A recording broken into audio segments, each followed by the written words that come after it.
Good morning. We are here this morning getting our breakfast before our excursion today. So yeah, it's been we came late last night. We didn't get to see any of the structural, this location, this area right here. Although we did walk a couple blocks away to grab late dinner. But so far this morning, the sun is up. And here we are downstairs eating our, having our breakfast. What do they have? Oh yeah, that's what I'm gonna get.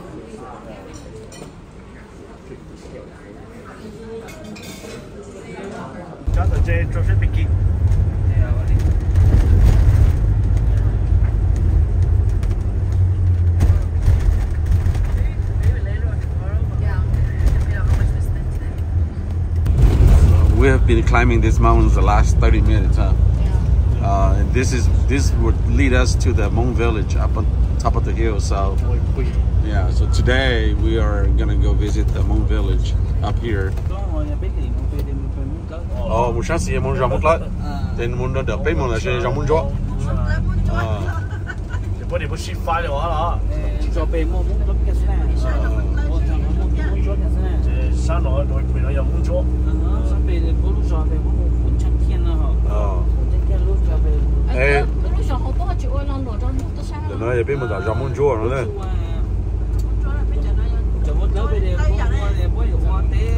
Doi Pui, right? Is that how you pronounce it? Doi Pui. Okay. 不要是家人多不搞不叫东菜是有哈啦，就冇来冇做啦。搞个哈啦。Yeah, man. Yeah. Ha, cho tuần sai tôi cũng cần đầu kê đấy ya. Yeah. Look at this hill right here. Oh my goodness. It's so beautiful. Oh, thì cái nhớ bên đó đó. Oh.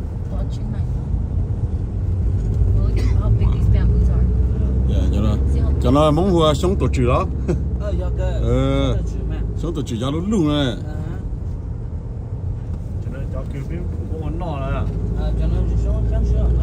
Anh chị, dạ cho nó vào cái cho là trong quá sụt chế bùn chế và cho nó chốt trang tán trang. Muốn po thì cũng cái gì tán trang. Oh. Oh, nhau nó tốt nó cú sa oh. Ít plak của chơi hà lụt cha. Ít plak của chơi chơi hà lụt cha nó ha. We are entering into the Hmong village right here. Oh, nó chỉ một chỗ Hmong cả lên, bây giờ Hmong cho ra. Bố vẫn nói với chồng mà lúc xong rồi nè. Yeah, bố bị gì bố làm lỗ bố chịu ô số. Nó chỉ cho Hmong này nữa nó. Wow.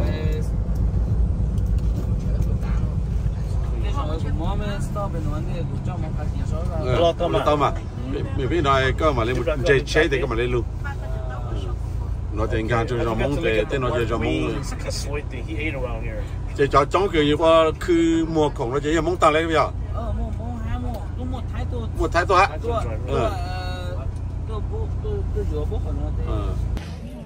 Yeah, we are here at the Hmong village. What's the name of this village called? Doi Pui. And this is the first Hmong village that we are visiting today. As you can see, where I'm pointing right now is the entrance and the exit to the village. And this is a true Hmong village, even though it's modernized, but it is a Hmong village. Oh man, you know, coming out here brings a lot of memory back, especially when I was growing up in Ban Vinai and in Laos. But this is it right here. This is the entrance, and this section right here is the supermarket. Yeah, so this is the start of the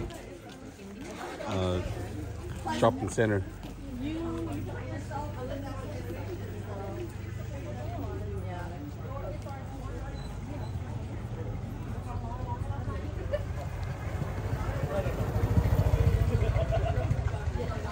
We are walking around the shopping center right here, and this would take us, I don't know, we have not been in it yet, so we're just starting to do our walking, so we're gonna see how far and how big this place is, but so far it is big.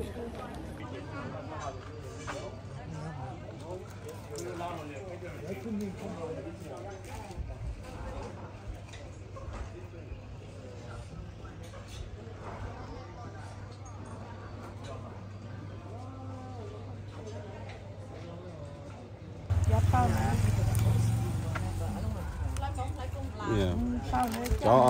Cho Blai mong Blai công là nè. Cho nó mà cho cái. Yeah. Về cái cho xí nữa, về. The belt. Cái này cho cái sai này. Cho ta thùng belt cái xí cái sai này.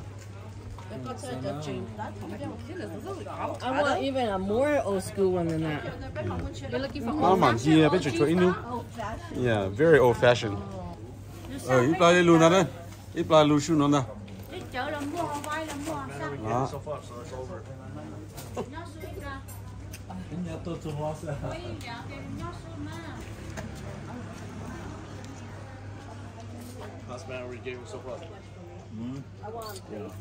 Here he exposed himself.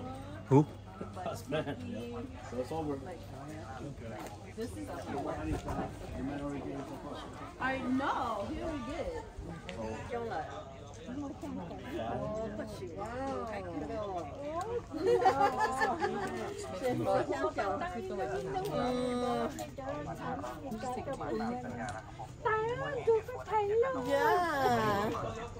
Tại vô trực xong lỡ. Tại mua sang chợ. Sang chợ xong rồi. Sang chợ ý rồi. Sang chợ ý xong, ôi giờ chừng lỗ luôn lẹ. Có sử dụng có Nói bé tôi tài bé tôi chỉ thì nó đấy. tay lâu. Không. Oh, they got bubble Hmong coffee.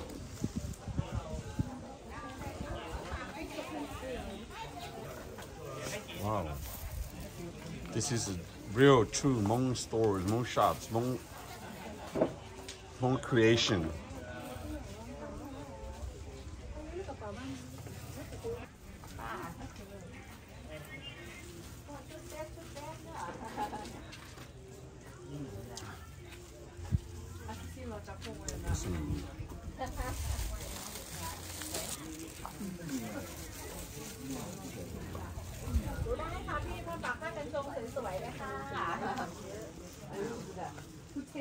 Chút này lon đá nhá.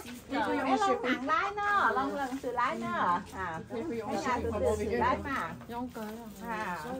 Cóคุณจะมั่วมาคุณที่ชอบชุดไหนสวยๆให้ลองใส่ได้หมดเลยนะคะพี่ได้ขนมม้วนเหรอค่ะ Đó là chúng nó sao thế?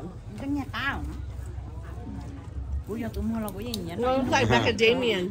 Yeah, it is. Macadamian. Yeah. Bắt đầu chị lấy hoa macadamia nó nhỏ. Yeah, mà. Bé hồ chữ chân nhanh. Yeah, mà. Bé sợ tôm thấy không lỡ. Chỉ mua. Yeah. Ăn cho sao? Chỉ cá vô ha. Cá vô là. Nó ít nào cái cho. Ít hai ít quần ba. Ít hai số ba. Sai bên rồi. Sige, what's up?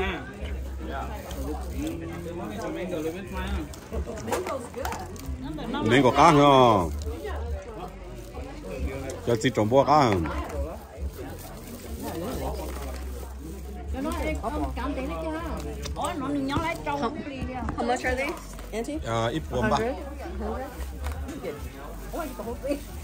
Here, I'm gonna get me one. Oh. Anh đi mua lấy cho. Mó cho mình. Chú lấy tài thì mới cho mình. Cho một chú anh đi hả? Mình cho chỉ có vậy sao?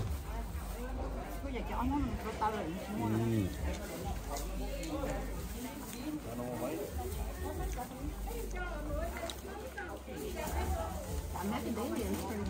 Thì phô cái ít chỉ nhau lúc rồi đó là. Của chị món tay cho nó của món to là cái lâu đã luôn. Ta cũng lo cái lúc xóa chạy nè. Yeah, cũng lo cái lúc xóa chỉ có thể. Do món đó. Ăn cũng có từ hai không. Bé thì bé món đó rồi bé món đó bé món blanc. Yeah mà, dạ.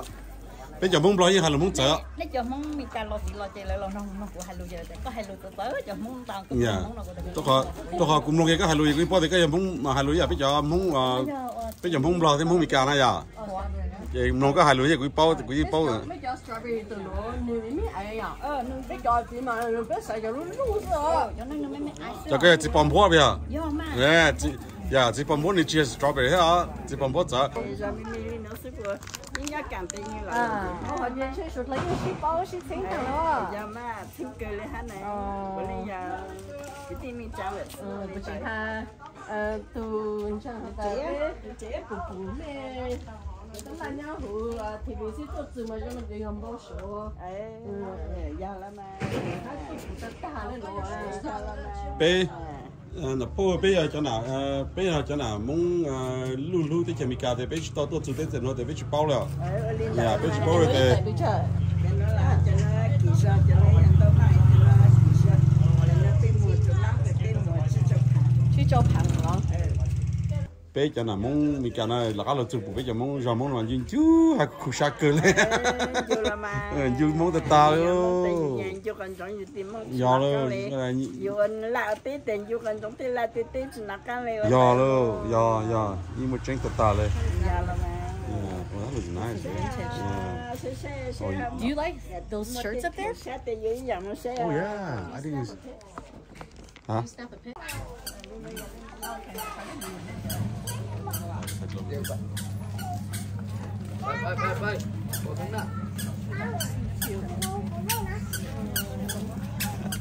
Here, try this one on.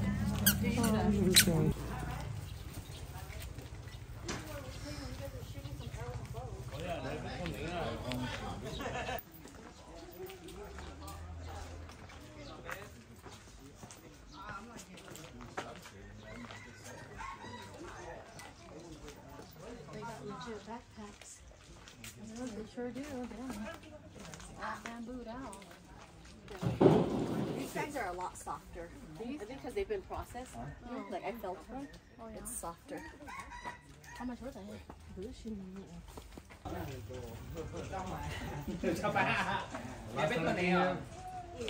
This is the way to the waterfall.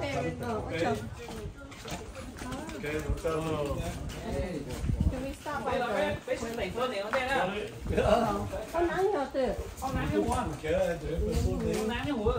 Cái mà bay. Không ăn cho.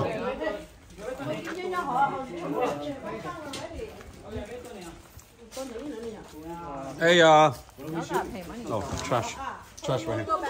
Yeah, hả? Ồ, to mà, to có một xíu nữa cho mà luôn to đó. Thật luôn. Cú to cơ mà, cú mà lên, cú một xíu nữa cho mà luôn to. Yeah, look, cho 20 con này. Three shots. Yeah, 3 shots.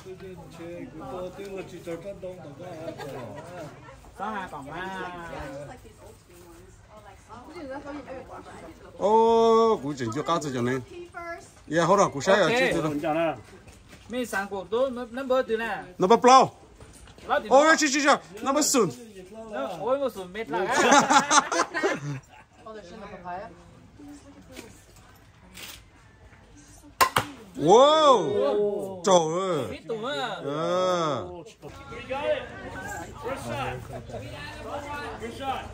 Wait, what did you get? No, what number? Number 2? Yeah. Wee! You are number 1. You want me to continue or stop? Okay, tôi cũng to. Cho con này. Yeah.你都多少đấy? Oh my goodness. Yeah, look at that. What did you want? Number 1? Number 2. Oh, number 2? Okay, mà tôi number 1 á. Yeah, I catch all of it. Vô rồi.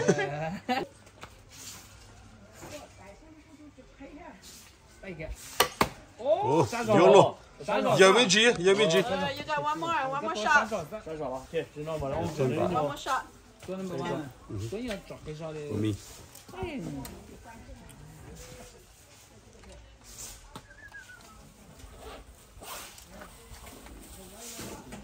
Ôi trời, chúng tôi đi tráng miếng một nón à. Tráng miếng này tuôn một số. Oh. Okay. Tại mấy tụi số là của sự chắc nè. Cho xuống nhau hụt ăn. Cho cắt phải nữa.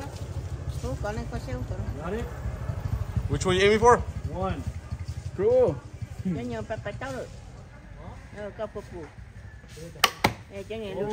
Almost. Missed it, yeah.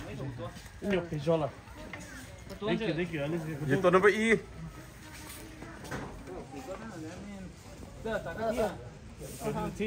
Yeah, cho dễ tôi dễ thích tao cho. Pretty good, man. Hit it.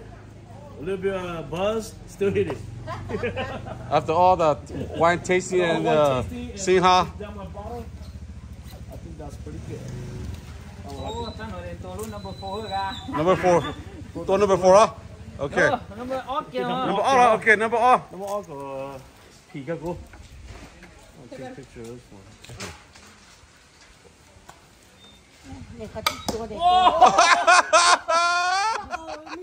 Cột cháu rồi.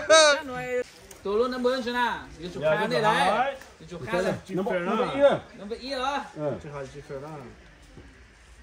Chọn trang này. Ô, Chọn No. nó chổ thế này. Nó Nó chổ. chổ này. chọn ra. Ok, có chỉ có cái này này. Bây giờ chọn ấy. Nhiều phải tôi cái đó. Number E rồi. Number E mà. Number E rồi đấy. Let me know your shoot. Go right now. Hold up. Give me a second. Hold up, give me a shoot. Hold up, look at that. Nói nhiều.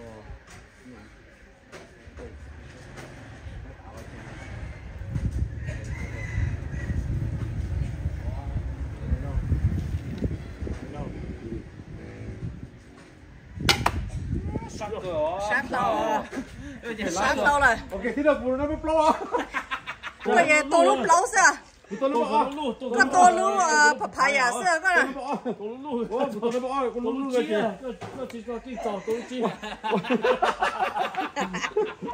Ok, tôi bây giờ professional tôi cho mình cái tôi luôn. Ok. Tôi number all đấy, thế nào? Tôi number E trầu đây. Number O đó. Ôi trời, tôi number E rồi. Tôi y. Ồ, ní. Bây giờ là. Almost. You hả? Okay. Hey, I got mine. Oh man, I'm jealous. I'm jealous. Stop.